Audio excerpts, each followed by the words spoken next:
النهارده بقى في البلد عند امي، ربنا يديها الصحه يا رب، وقالوا بقى لازم ناكل فطير مشلتت واعمله انا.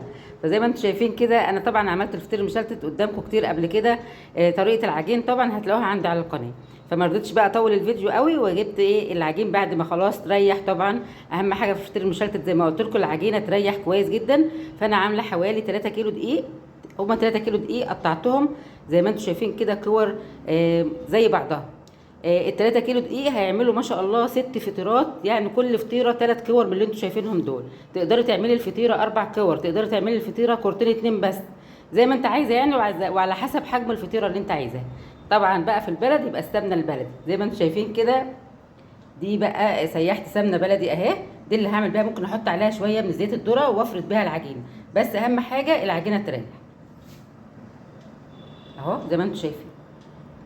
هفرد بقى العجينه، وطبعا بعد في الاخر بقى طبعا بنسوي الفطير. اهم حاجه الفطير بيبقى على نار عاليه مش نار هاديه، يعني النار تكون عاليه شويه. وهسويه كمان في فرن البوتاجاز او في الفرن العادي بتاع الغاز، زي ما يعني الموجود عندك تسوي فيه. يعني حتى لو زي ما انتم شايفين بدات افرد في اول واحده اهي، زي ما قلت لكم كل 3 هيبقوا مع بعض. تفردي اول واحده كده كويس جدا، وبعد كده تحط لها السمنه بتاعتها عادي او الزبده. ما عندكيش سمنه بلدي ممكن تحط زبده، اي سمنه تكون حلوه يعني، لان الفطير صراحه بيبقى جميل جدا بالزبده او السمنه البلدي. كده تمام. تمام هنطبق بقى، هنقلب الفطيره دي الناحيه دي كده اهي. انا عاملاه صغير مش عاملاه كبير يعني عشان يبقى مورق كده وحلو.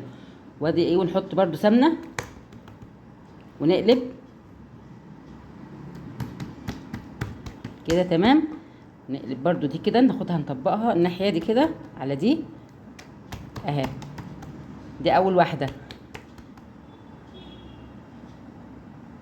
كده. فردنا تاني واحده برضو هنحط سمنه، يعني بين كل رق ورق طبعا تحط كميه السمنه كافيه، يعني عشان ما يبقاش ناقصه يعني سمنه وكده اهو. تفرديها كويس برضو زي ما انتم شايفين تبقى رقيقه. وبعدين نجيب اللي هو اللي احنا عملناه في اول واحده نحطها في الوسط كده.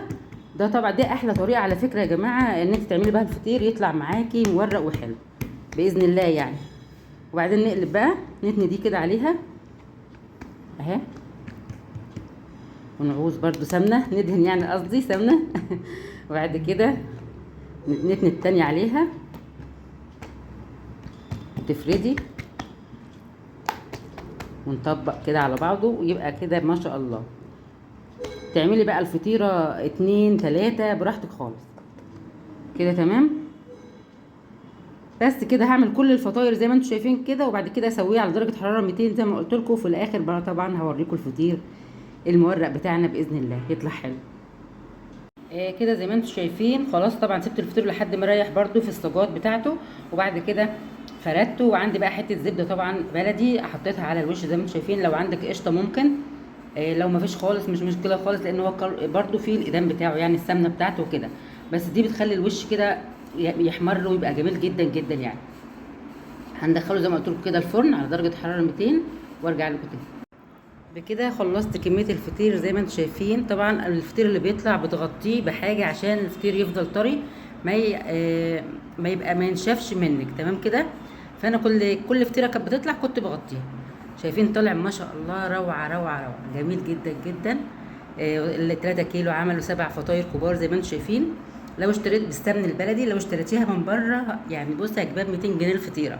لو معموله بالسمن البلدي ومش هتطلع بقى حلوه زي اللي انا عاملاه يعني. ما شاء الله طلع تحفه وريحته قلبه الدنيا كلها.